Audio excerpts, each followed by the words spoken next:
प्रिय प्रशिक्षणार्थियों, ये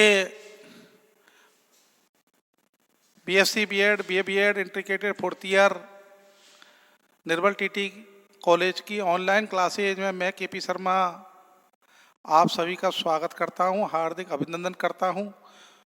मेरा प्रश्न पत्र द्वितीय है, समावेशी विद्यालय बनाना।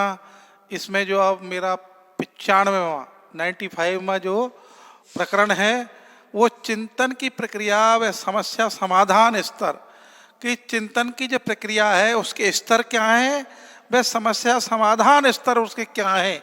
तो सबसे पहले अपन प्रक्रिया है उसके स्तर क्या हैं, स्तर स्टेप मतलब किस स्तर तक है वो, इसके बारे में मैं आपको बताऊंगा। पहले तो देखिए, सबसे पहले जो चिंतन की जो प्रक्रिया है वो समस्या समाधान पर ही पाई जाती है। मैंने आपको बताया था, इसमें डीबी ने पूर्ण चिंतन का जो तर्कपूर्ण विश्लेषण किया है। एक मनोवैज्ञानिक हुए हैं जिनका नाम है डीबी, एक मनोवैज्ञानिक हुए हैं जिनका नाम है डीबी। इन्होंने पूर्ण जो चिंतन है इसके अंतर्गत जो क्रियाशील है जो चिंतन में, उसका तर्कपूर्ण विश्लेषण किया है। इन्होंने क्या किया है साहब, तर्कपूर्ण विश्लेषण किया है। किन्होंने? इन्होंने, ये विद्वान है, इन्होंने एक तर्कपूर्ण जो चिंतन की जो प्रक्रिया है उसका क्या किया है, विश्लेषण किया है। चिंतन की जो प्रक्रिया है उसका इन्होंने विश्लेषण किया है। किन्होंने? डीबी। तो उन्होंने ये बताया है विश्लेषण में कि उनके अनुरूप एक तर्कपूर्ण जो चिंतन है उसके निम्न स्तर होते हैं। तर्कपूर्ण चिंतन के, किसके? तर्कपूर्ण चिंतन के, तर्कपूर्ण चिंतन के उसके स्तर हैं। उन स्तरों को करीब 5 भागों में बांटा है साहब। कितने भागों में बांटा है? 5 भागों में बांटा है। किन्ने? डीबी जो एक ये मनोवैज्ञानिक हैं, विद्वान हैं, इन्होंने तर्कपूर्ण जो चिंतन है उसका विश्लेषण किया है। तो तर्कपूर्ण जो चिंतन स्तर के वो बतलाए हैं, करीब 5 बताए हैं इन्होंने। इस प्रक्रिया चिंतन की जो प्रक्रिया के स्तर कितने बतलाए साहब? 5। अब 5 हैं तो 5 में कौन कौन से ऐसे तर्कपूर्ण जो ऐसे चिंतन हैं, उन चिंतन के बारे में मैं आप सभी का ध्यान आकर्षित कर रहा हूं। तो देखिए प्रशिक्षणार्थियों, इसमें सबसे पहले आता है समस्या का अनुभव करना, कठिनाई। सबसे पहले क्या आता है इसमें? कठिनाई। समस्या का अनुभव करना, कठिनाई का अनुभव करना सबसे पहले आता है। किसमें? चिंतन पूर्ण जो तर्कपूर्ण चिंतन है, तर्कपूर्ण जो चिंतन है उसमें कठिनाई का अनुभव करना। सबसे पहले क्या होती है साहब? इसमें समस्या होती है, कठिनाई होती है। ये पहला स्तर है,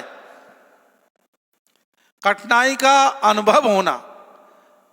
अब कठिनाई का अनुभव होना, ये तर्कपूर्ण चिंतन के जो विश्लेषण किया था डीबी इन्होंने, तो सबसे पहले आता है कठिनाई का अनुभव होना। ये सबसे पहला है स्तर। इसके बाद में देखिए कठिनाई की व्यवस्था करना। कठिनाई आ गई आपके सामने, अब उस व्यवस्था करना उसकी, ये क्या व्यवस्था की जाए, किस प्रकार उसका समाधान ढूंढना कठिनाई का। तो सबसे पहले कठिनाई का अनुभव हो गया आपको, क्या साहब बुखार आ गया मुझे। अब बुखार आ गया तो बुखार का इलाज भी तो कराना भाई। तो उसकी क्या है? व्यवस्था करना। पैसे वैसे लेकर के डॉक्टर के पास पहुंचना और उसका निर्धारण करना। डॉक्टर ने पर्ची लिख दी, उसके मेडिसिन लाना, दवाइयाँ लाना, और उसके बाद समस्या को समझना कि अब मैंने जो मुझे बुखार आया वो ठीक हुआ है कि नहीं हुआ है, जो मुझे बुखार आया है वो ठीक हुआ है या नहीं हुआ है, समस्या का समाधान ढूंढना। तो प्रशिक्षणार्थियों देखिए, भगवान ऐसे नहीं करा, आप सबको मैंने ये उदाहरण वैसे दिया है, लेकिन समझो इसको।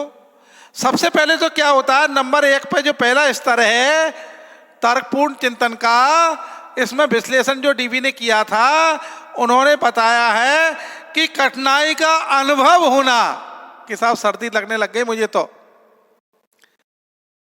कठिनाई का अनुभव हो प्रारंभ हो गया। अब कठिनाई का जब अनुभव हो गया तो उसकी व्यवस्था करना, उसका निर्धारण करना और समस्या को समझना, ये इसके स्तर हैं। कठिनाई की व्यवस्था करना, उसका निर्धारण करना, समस्या को समझना, ये आता है दूसरा उसका स्तर तर्कपूर्ण चिंतन विश्लेषण में। डीवी ने बताया है ये। मैंने अभी आपको बताया था कि जैसे आपको मान लो कठिनाई आ गई साहब, अब कठिनाई क्या आई कि नंबर कम आए साहब। तो जब नंबर कम आए मान लो परीक्षाओं में, तो ये तो कठिनाई आ गई आपकी। अब व्यवस्था करना कि नंबर कैसे बढ़े, पुनः तो कम नहीं हो जाएंगे, ऐसे पढ़ाई चालू कर देना एकदम अध्ययन बिल्कुल गंभीरता से, और उसका निर्धारण करना कि मुझे तो कम से कम 5 घंटे पढ़ना है, और समस्या को समझना कि मैं 5 घंटे पढ़ रहा हूं, ये व्यर्थ तो नहीं जा रहे। बीच बीच में उसको जो समस्या है, कम नंबर रह गए थे, उसको पुनः याद करके मूल्यांकन करना और सोचना कि मैंने जो कुछ पढ़ा है 5 घंटे जो मैं दे रहा हूं, ये कहीं व्यर्थ तो नहीं जा रहे, इससे लाभ होगा या नहीं होगा, परसेंटेज बढ़ेगी या नहीं बढ़ेगी। तो प्रिय प्रशिक्षणार्थियों, सबसे पहला स्टेप है इसका कठिनाई का अनुभव होना। दूसरा है इसका उस कठिनाई की व्यवस्था करना, उसके बाद में उसका निर्धारण करना और समस्या को समझना, जो प्रॉब्लम है उसको समझना, ये इसका दूसरा स्तर है, ये इसका दूसरा स्टेप है, दूसरा स्तर है साहब। इसके बाद में परिकल्पना का मूल्य निर्धारण करना, जो परिकल्पना है उसका मूल्य निर्धारण करना कि क्या इसका लाभ है, क्या इसकी वैल्यू है, क्या इसकी इज्जत है, उस परिकल्पना का निर्धारण करना। उसके बाद में इसका जो स्तर आता है साहब, सूचना को ढूंढना। कोई भी सूचना है, क्या इंफॉर्मेशन है, उस सूचना को ढूंढना और उसको व्यवस्थित करना कि परसेंटेज मेरी ऐसी बढ़ेगी कि ये राइटर की किताब लेकर के और उनको और उसका मूल्यांकन करना कि मैं जो पढ़ रहा हूं वो कैसा है, कैसा नहीं है, कितना मुझे याद है, कितना याद नहीं है। और फिर सामग्री का वर्गीकरण करना, उस समस्या कठिनाई है उसका वर्गीकरण करना, सामग्री का, क्या आज इस राइटर की किताब सोमवार को ये, मंगलवार को ये, बुधवार को, और ये नोट्स बनाने और ये वो लिखना, ये पढ़ से, तो समस्या का समाधान हो जाएगा। फिर परिकल्पना का मूल्य निर्धारण करना कि किस प्रकार से मेरी परसेंटेज बनेगी, किस प्रकार से मैं इतना वो कर पाऊंगा। तो ये उसके बाद में जो समाधान है उसका प्रयोग में लाना, उसको समाधान को, ये भी इसका एक कारण है। तो समस्या को प्रयोग में लाने के लिए उसे अनेक प्रकार की जो कठिनाइयां हैं उन कठिनाइयों को भी परिचित करना, उनको बताना। इसके अलावा ये तो यही है, लेकिन कुछ और भी ऐसी जो समस्याएं हैं, स्तर हैं समस्या समाधान पर। ये तो एक प्रक्रिया हुई, कठिनाई का अनुभव करना, कठिनाई की व्यवस्था करना या उसका निर्धारण करना, समस्या को समझना, परिकल्पना का मूल निर्धारण करना और सूचना को ढूंढना, उसको व्यवस्थित करना, उसका मूल्यांकन निर्धारित करना और सामग्री का वर्गीकरण करना और समस्या को प्रयोग में लाना। ये मैंने आपको करीब 5 ये प्रक्रिया बताई है और दूसरे शब्दों में इनको समस्या समाधान के ये स्तर हैं। ये चिंतन जो प्रक्रिया है उसके ये स्तर हैं और इसमें सबसे पहले कुछ और इनका निर्धारण मैं इस साइड में कर देता हूं मैंने। चलो इसको यहां से साफ करते हैं।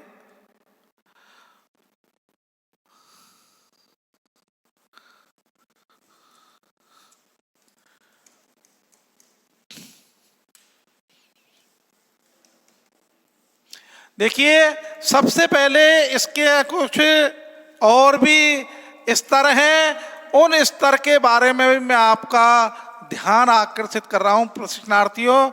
देखिए, ये तो मैंने आपको प्रक्रिया बताई थी। अब प्रक्रिया के बाद में ही जो समाधान के स्तर हैं उनकी ओर भी आप सभी का ध्यान आकर्षित। जैसे नंबर 1 है कि सबसे पहले क्या आती है साहब, जो भी समस्या से परिचित होना। सबसे पहले क्या है, जो समस्या है, समस्या से परिचित होना कि कौन सी समस्या आ गई है साहब। नंबर 1 समस्या से क्या होना साहब, परिचित होना। अब इसमें मैं अगर इतना बता देता हूं आपको कि देखिए, जैसे तर्क के लिए सर्वप्रथम यह आवश्यक है, तर्क करने के लिए भी कोई ना कोई समस्या हो, उस समस्या को व्यक्ति उसे समझता है, पहले जानता है उसके बारे में, तभी तर्क करेगा, नहीं तर्क नहीं कर पाएगा। पहले समस्या को ढूंढना, उसको देखना और सर्वप्रथम यह आवश्यक है कि कोई जो समस्या है उसको व्यक्ति उसे समझता है कि नहीं समझता है। जब तक वह कठिनाई के विषय में न सोचेगा कि हाँ मुझे कठिनाई हो रही है, बहुत से बुखार का अनुभव ही नहीं है तो बुखार के बारे में क्या जानेगा। इसलिए पहले उसको समस्या को मालूम करना कि हाँ वास्तव में समस्या हो रही है नहीं हो रही है, हाथ पैर टूट रहे हैं कि नहीं टूट रहे हैं। और तब तक वह समस्या का प्रश्न उसके सामने नहीं न आएगा जब तक वो उसको समझेगा नहीं। जब तक इसका समस्या से परिचित होना, सबसे पहले समस्या का हल तो बाद में ढूंढेगा, पहले उसको परिचित की क्या समस्या सामने आ गई। सबसे पहले उस समस्या से परिचित होना कि ऐसी मेरे सामने कौन सी समस्या आ गई, उस समस्या के कारण अब उससे परिचित हो जाता है। उसके बाद में उसका समाधान ढूंढना कि साहब इसका समाधान क्या है। फिर समस्या को समझना भी इसकी दूसरी स्तर है। समस्या को समझना,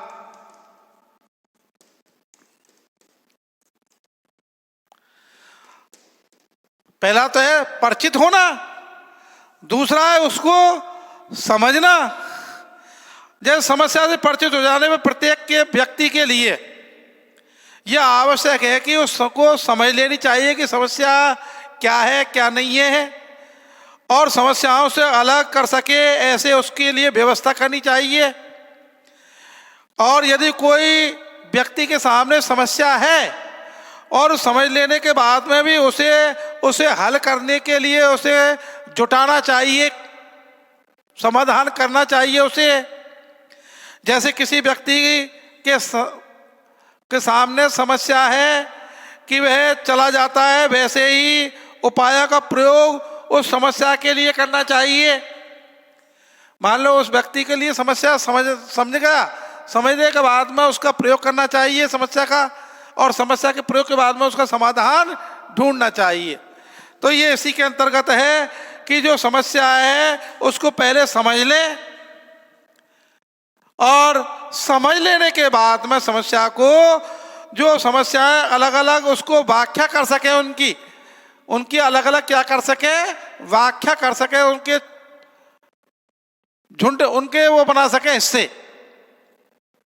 यदि कोई व्यक्ति समस्या समझ लेता है और उसे हल करने में जुट जाए, समस्या को समझ लेता है और समस्या को हल करने में जुट जाता है, तैयारी करने लग जाता है, जैसे जैसे व्यक्ति समस्या को समझता चला जाता है वैसे वैसे ही उपायों का प्रयोग समस्या के लिए उसका करना हो जाता है। इसके बाद में सूचना को व्यवस्थित करना, नंबर 3, सूचना को व्यवस्थित करना। जो भी उनकी समस्याओं की जो इंफॉर्मेशन है उनके लिए क्या है, व्यवस्थित करना उनको। ये भी एक समस्या समाधान के उसमें ही आ रहा है कि सूचना है उनके लिए व्यवस्थित करना। जैसे परिकल्पना है, तो परिकल्पना को नियमित करने के लिए समस्या की अस्थायी हल ढूंढ निकालते, पहले टेम्परेरी समाधान, अस्थायी हल निकालते हैं, उसके बाद में उसको आधार बनाया जाता है परिकल्पना को, और उसको आधार बना करके कभी कभी यह भी आवश्यक होता है कि मनुष्य के पास में सूचना पर्याप्त नहीं होती है, केवल आइडिया ही होता है, सूचना पर्याप्त नहीं है, सटीक नहीं है, अफवाहें हैं। और उसके बाद में देखिए, यदि पर्याप्त जानकारी होती है तो वह तथ्यों और मूल्यों को निर्धारण करना चाहिए। अगर पर्याप्त उसकी जानकारी है, निश्चित जानकारी है, तो उसके जो मूल्य हैं और मूल्यों के साथ में तथ्य हैं, उन तथ्य और मूल्यों को निर्धारण करना चाहिए। उसके बाद में उनको श्रेणीबद्ध होना भी आवश्यक है, उनको श्रेणीबद्ध करना भी बहुत ही आवश्यक है। उनके लिए श्रेणीबद्ध करना भी क्या है साहब, आवश्यक है। ये भी तो सूचनाओं को पहले व्यवस्थित करना चाहिए, फिर हल ढूंढना चाहिए, और काल्पनिक नहीं होनी चाहिए सूचनाएं। उनके तथ्य और मूल्यों को पहले पहचाना जाना चाहिए, उनको फिर श्रृंखलाबद्ध करना चाहिए, श्रेणीबद्ध सभी सूचनाओं को। उन सूचनाओं का तथ्य होने चाहिए, प्रमाण होना चाहिए, वास्तविक है या नहीं, या केवल अफवाह मात्र हैं। उसके बाद में समस्याओं जो है उनके खोज के आधार पर परिकल्पना का निर्माण करना चाहिए। तो देखिए, समस्याओं की खोज के आधार पर, हाँ, समस्याओं की खोज के आधार पर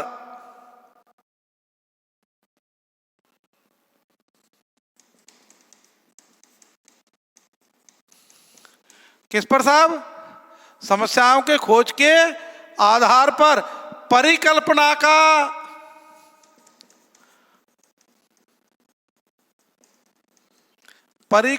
का निर्धारण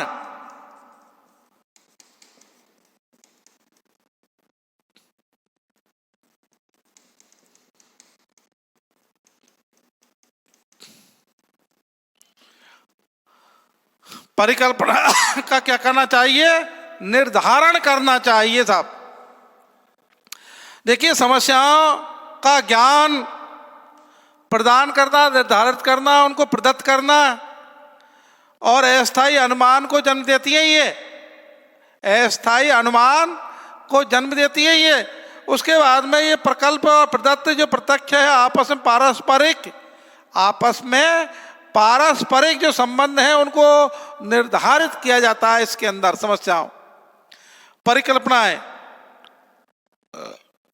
तो ये इसी के अंतर्गत आता है कि इसमें परिकल्पनाओं का निर्धारण करना, समस्याओं की खोज करना और उस खोज को ही आधार बनाना, उसके बाद में परिकल्पना का मूल्य निर्धारण करना। हाँ जी, ये परिकल्पना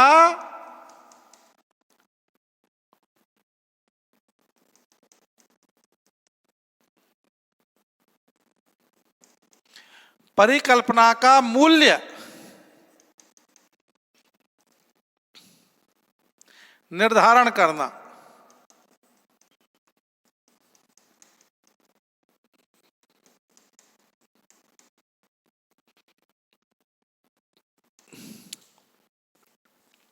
परिकल्पना का मूल्य निर्धारण करना, जैसे मूल्य निर्धारण करने वाले जो परिकल्पना है वो 3 बातों पर ध्यान दे रखते हैं।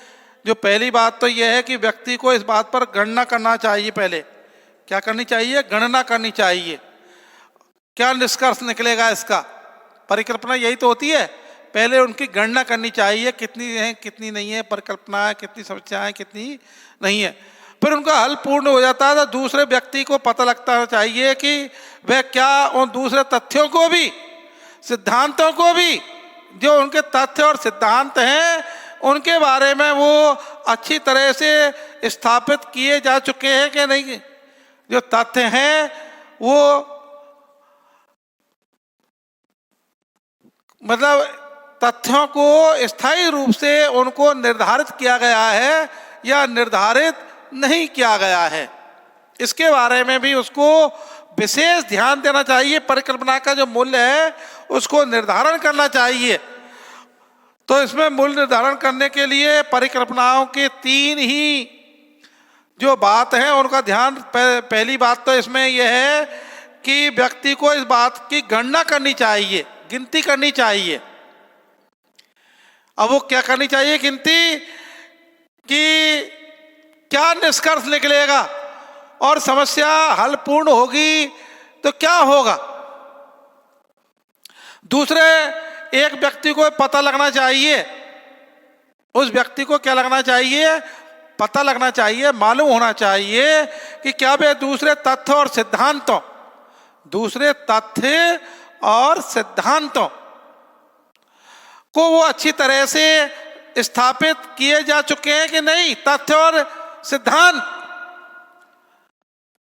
और वो अनुकूल है या प्रतिकूल है। वो तथ्य और सिद्धांत कैसे हैं, अनुकूल हैं या प्रतिकूल हैं, इस बात का भी उनको विशेष ध्यान दिया जाना चाहिए कि वो सिद्धांत कैसे हैं। देखिए, समस्या समाधान स्तर हैं, ये 5 स्तर हैं। ये 5 स्तर ये थे, ये दोनों ये दूसरे शब्दों में है, ये उन्हीं के अनुसार है। तो सबसे पहले कठिनाई का अनुभव करना, कठिनाई की व्यवस्था करना, उसका समस्या समाधान देना, परिकल्पना का मूल निर्धारण करना, सूचना को ढूंढना, व व्यक्तिगत जो अलग भिन्नताएं उनको सामग्री और इनको परिकल्पना को करना, और समाधान का प्रयोग में लाना समाधान को। ये मैंने इस चिंतन की जो प्रक्रिया है, समस्या समाधान स्तर है, वो ये 5 स्तर हैं। इन 5 स्तरों के कारण डीवी ने तर्कपूर्ण जो चिंतन विश्लेषण या तर्कपूर्ण जो चिंतन स्तर, इसको 5 श्रेणी में बताया है। और दूसरे शब्दों में इसको इस प्रकार से समस्या समाधान के स्तर है वो एक ही है ये दोनों। इनमें कोई समस्या से परिचित होना पहले कि समस्या क्या है क्या नहीं है, मान लो समस्या से अगर परिचित नहीं है तो समस्या का हल कैसे ढूंढोगे। इसलिए सबसे पहले समस्या से परिचित होना कि क्या समस्या है क्या समस्या नहीं है, और जैसे समस्या से परिचित हो जाते हैं उसके बाद में समस्या को समझना कि समस्या को किस प्रकार से उसको हल किया जा सके, किस प्रकार से उस समस्या का समाधान किया जा सके। समस्या को समझना भी आवश्यक है साहब। उसके बाद में सूचनाओं को व्यवस्थित करना। जो सूचनाएं हैं वो काल्पनिक वैसी नहीं होनी चाहिए, वास्तविक होनी चाहिए, उनको गणना करनी चाहिए, उनको देखना चाहिए किस प्रकार से उन सूचनाओं को एकत्रित किया जाए, उनका समस्याओं का समाधान ढूंढा जाए और उस समस्याओं को किस प्रकार से उनको अलग किया जाए, सूचनाओं को किस प्रकार से व्यवस्थित किया जाए। और जो सूचनाएं हैं उन सूचनाओं को केवल एक परिकल्पना या नियमित रूप से समाधान के लिए ही अस्थायी हल निकालना चाहिए। पहले जब अस्थायी हल में मान लो अगर सफलता मिल रही है, उसके बाद में स्थायी हल ढूंढना चाहिए उन समस्याओं का। ये सूचनाएं एकत्रित करने के बाद में होती है। उसके बाद में देखिए पर्याप्त जानकारी होती है, तथ्य और मूल्य निर्धारण करने चाहिए, उनको श्रेणीबद्ध करना चाहिए। उनको कैसे करना चाहिए? श्रेणीबद्ध करना चाहिए साहब।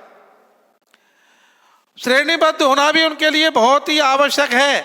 सूचना और तथ्यों को अगर वो श्रेणीबद्ध होगा तो वो सूचनाएं व्यवस्थित हो जाएंगी।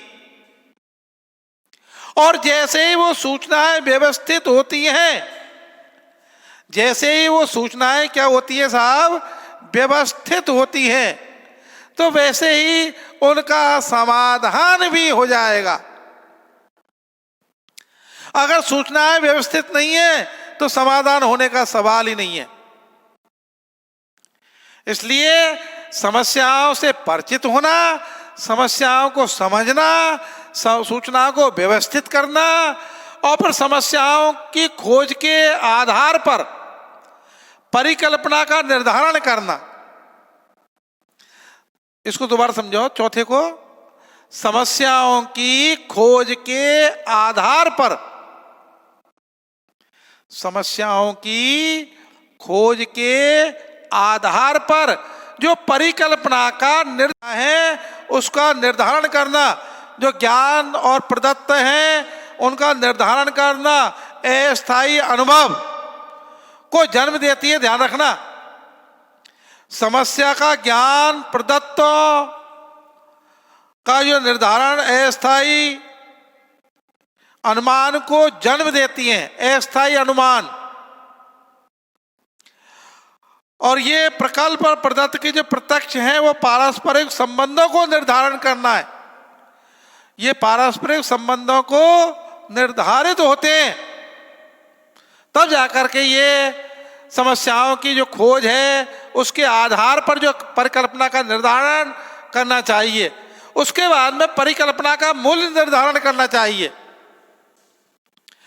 जो मूल्य निर्धारण करने में भी सबसे पहली जो बात यह है कि व्यक्ति को इस बात की गणना कर लेनी चाहिए, समय की और गिनती कि कितने समय में, कितने दिनों में, कितने, उसमें ये गणना करनी चाहिए कितनी समस्याएं कितनी नहीं है, क्या निष्कर्ष निकलेगा और इस समस्याओं का हल पूर्ण हो जाने पर भी कैसे इनका परिणाम होगा, मूल्यांकन। और दूसरे व्यक्ति को पता लगना चाहिए कि वह दूसरे तथ्य और सिद्धांत है, व्यक्ति के जो दूसरे तथ्य और जो सिद्धांत हैं, उन सिद्धांत और तथ्यों के आधार पर जो अच्छी तरह से स्थापित किए जा सकते हैं, वो तथ्य और सिद्धांत अनुकूल है या नहीं। कहीं ऐसा तो नहीं है कि वो प्रतिकूल हो। वो तथ्य और सिद्धांत कैसे होने चाहिए? अनुकूल होने चाहिए। तथ्य और सिद्धांत कैसे होने चाहिए? परिकल्पना का मूल निर्धारण में वो अनुकूल होने चाहिए, प्रतिकूल नहीं साहब। तो ये समस्याओं से परिचित होना, समस्याओं को समझना, समस्याओं को व्यवस्थित करना, समस्याओं की खोज के आधार पर परिकल्पना का निर्धारण करना और परिकल्पना का जो मूल्य है उसका निर्धारण करना, अनुकूल होना तथ्य और सिद्धांत।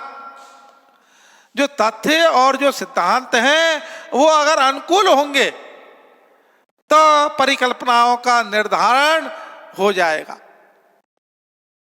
बहुत आवश्यक है ये, इसलिए अनुकूल ही होने चाहिए। देखिए समस्याएं से जो परिचित होते हैं उनको कठिनाई का अनुभव उस विषय में सोचने के लिए बाध्य करेगा और समस्या का प्रश्न समझने के लिए उनको आवश्यक है। समस्या अगर प्रश्न उनको समझेंगे तो उन समस्या पुनः नहीं आएगी, हल निकल जाएगा। इसलिए परिचित होना बहुत ही आवश्यक है। समस्याओं को समझना है कि समस्या से परिचित हो जाने में प्रत्येक व्यक्ति के लिए आवश्यक है कि वो समस्याओं को समझ ले पहले, और समझने के बाद में फिर समाधान ढूंढे। और समस्या ढूंढने के बाद में समस्याएं अलग अलग उनकी व्याख्या कर सकते हैं, अलग अलग उसके हिस्से कर सकते हैं, और उसके बाद में व्यक्ति समस्या समझ लेने के बाद में उनके हल में जुट जाना चाहिए। उसके समाधान के लिए, समस्याओं के समाधान के लिए उसके उसमें जुट जाना चाहिए।